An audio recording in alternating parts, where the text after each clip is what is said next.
Vamos agora fazer a questão número 22, que caiu no ENAD de Engenharia Elétrica no ano de 2017. Temos aqui do lado um circuito elétrico, com os elementos resistivo, indutivo e capacitivo. A questão nos pergunta quem é a função de transferência desse circuito. Então, olha só, na entrada a gente tem a tensão X de T e na saída a gente tem a tensão Y de T. Então, a gente vai ter que ver quem é a função de transferência, que é essa daqui. Ou seja, é a saída, a tensão de saída dividido pela tensão de entrada. Para resolver essa questão, a gente vai ter que usar o domínio S, tendo em vista que é o resultado da transformada de Laplace. Então, olha só, a gente tem os elementos resistivo, indutivo e capacitivo.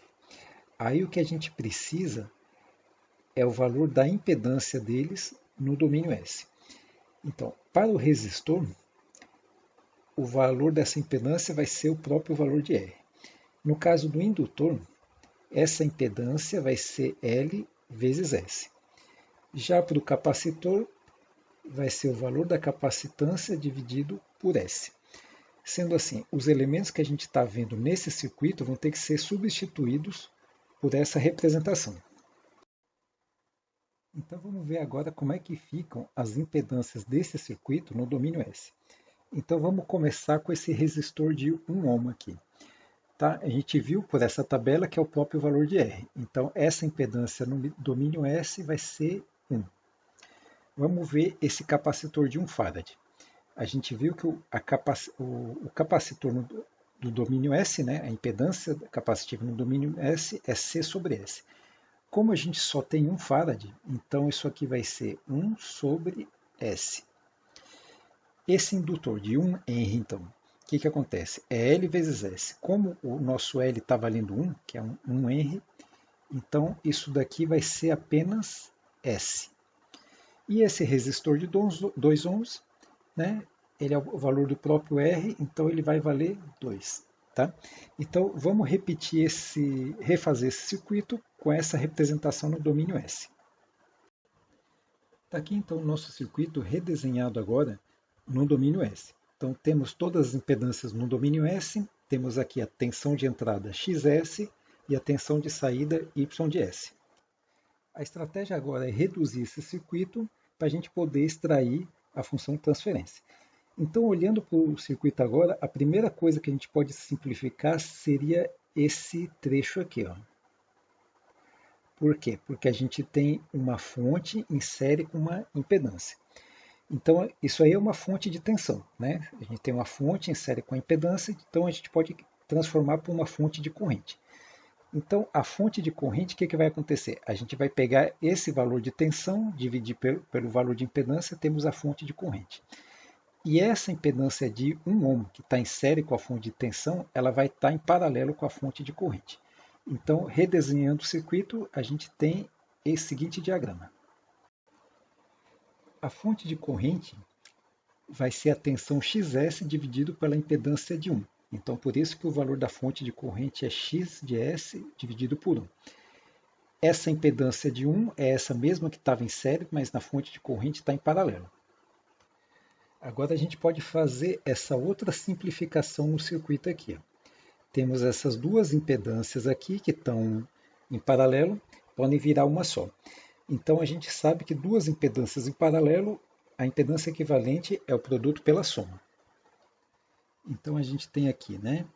Ela vai valer 1, que multiplica por 1 sobre S e divide por 1 mais S.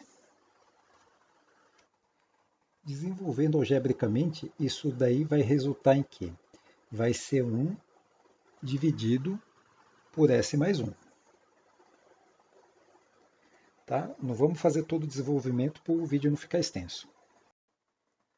Agora, nesse novo circuito que a gente tem aqui, pode fazer outra simplificação. Dessa vez, essa fonte de corrente aqui, né, ela vai voltar a ser uma fonte de tensão, certo? Para quê? Para que essa impedância aqui ela vai ficar em série novamente. Então, temos aqui essa impedância aqui vai ser multiplicada pela fonte de corrente aqui, então resultou nessa fonte de tensão X de S dividido por S mais 1. Essa impedância estava em paralelo, agora está em série aqui. Tá? Então, o que a gente pode fazer para reduzir um pouco mais esse circuito? Colocar essas duas impedâncias aqui, já que estão em série, e calcular a impedância equivalente. Sendo assim, essa impedância equivalente vai ser o quê? 1 sobre S mais 1 mais S. O resultado vai ser o quê? S ao quadrado mais S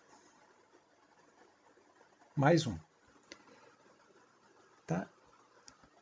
E dividido por S mais 1. Tá? Não vamos fazer todo o desenvolvimento, obviamente, para não ficar extenso. Então, reduzimos o circuito elétrico ao máximo que deu para reduzir. Então, a gente pode ver que tem uma fonte de tensão e duas impedâncias em série. Tá?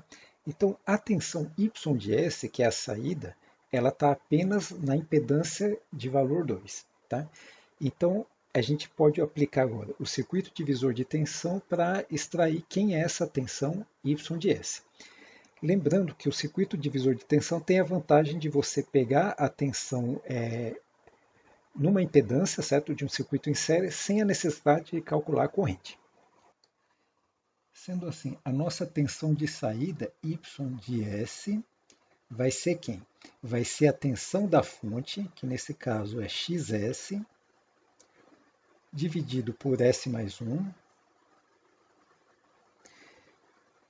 que multiplica a tensão, o valor da impedância dessa tensão, que nesse caso é 2, dividido pela soma das impedâncias, que vai ser 2 mais aquela outra impedância que vem depois da fonte, que é S ao quadrado mais S mais 1, tudo isso dividido por S mais 1. Então, simplificando algebricamente isso que está escrito aí, resulta no seguinte. Agora, o que a gente tem que fazer? O que a questão não está querendo é a saída pela entrada, que é a função de transferência. Então, é y de S dividido por x de S. Nesse caso, é só pegar esse xs e passar dividindo aqui. Então, o que vai sobrar para a gente aqui? Vai ser 2 que divide S ao quadrado mais 3S mais 3. Tá? Então, essa é a função de transferência que a questão está pedindo. Sendo assim, voltando aqui no enunciado, certo? O gabarito para essa questão vai ser a alternativa E, tá? Que esse é o valor que a gente calculou. Tá certo? Então, é uma questão assim que não é difícil, mas obviamente que tem que lembrar isso daqui, como é que são as impedâncias dos elementos, né, no domínio S. E, obviamente, que nesse vídeo a gente simplificou bastante, né? Que tem que fazer muito desenvolvimento algébrico, né? Para trabalhar na variável S, tá? Mas isso aí, obviamente, a gente não fez aqui no vídeo para não ficar extenso. Mas, obviamente, que você aí pode pegar seu caderno, sua caneta e fazer esse desenvolvimento, tá? Então, ele é necessário ser feito tendo em vista que isso é questão que cai em prova de ENAD, tá? Então, muito obrigado para quem assistiu e até a próxima.